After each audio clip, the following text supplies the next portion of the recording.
एक दिन मुकर्रर किया और बाबा को खबर दे दी कि हम लोग फलानी गाड़ी से आ रहे हैं।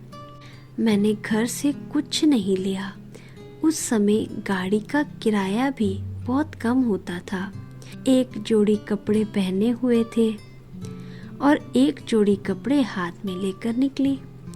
घर वालों को पता चलने नहीं दिया कि मैं कब और कहाँ गई हूँ।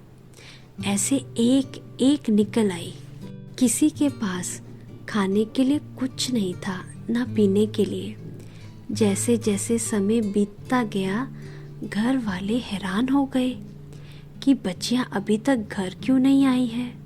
बेचैन होकर एक दूसरों के घर में जाकर पूछने लगे कि आपकी बच्ची है, आपकी बच्ची कहाँ गई है। सब कहने लगे कि मेरी लड़की तो अभी तक आई नहीं है। आपस में मिलकर माताएं रोने लगी। वे आपस में बोलने लगी कि ये लड़कियां तो बहुत चालाक निकली।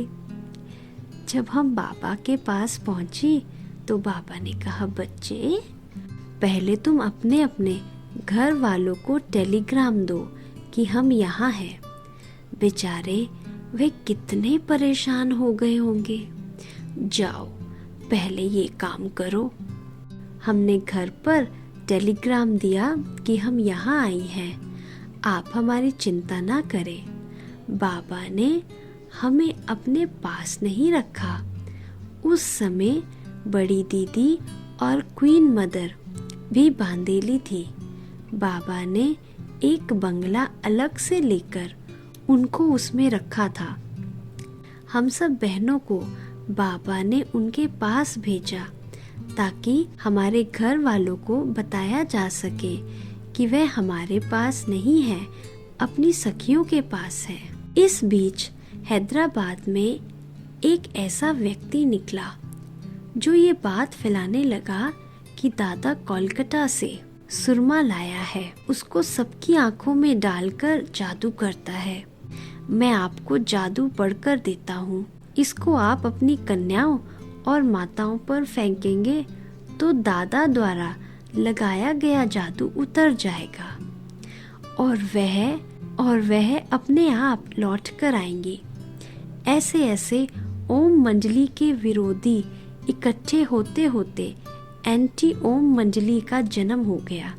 कराची में ओम मंडली और हैदराबाद में एंटी होम मंडली।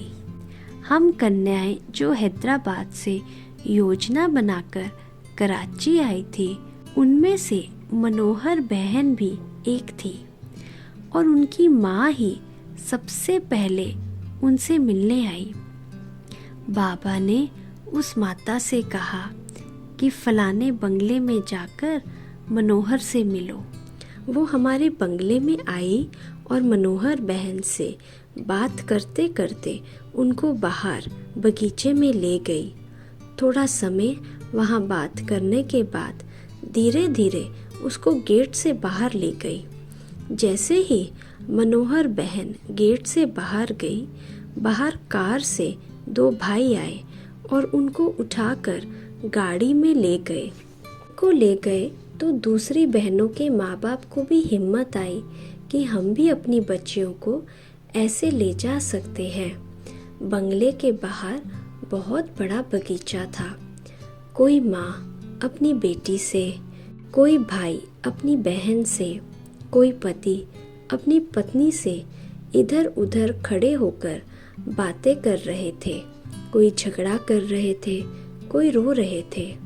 ये सब होते हुए एक आदमी जादू पढ़कर लाए गए अनाज को इधर उधर फेंक रहा था। मैंने उनसे पूछा कि तुम ये क्या कर रहे हो? उसने कहा, कुछ नहीं। मुझे हंसी आने लगी क्योंकि मुझे तो पता था कि ये जादू उतार रहे हैं। जब किसी को जादू चढ़ा ही नहीं तो उतरेगा कहाँ से?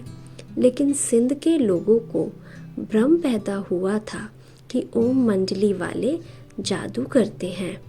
मेरे घर वाले भी मुझे अपने साथ ले जाने के लिए जोर जबरदस्ती करने लगे। तो मैंने कहा, आप चले जाओ, मैं बाद में आऊँगी।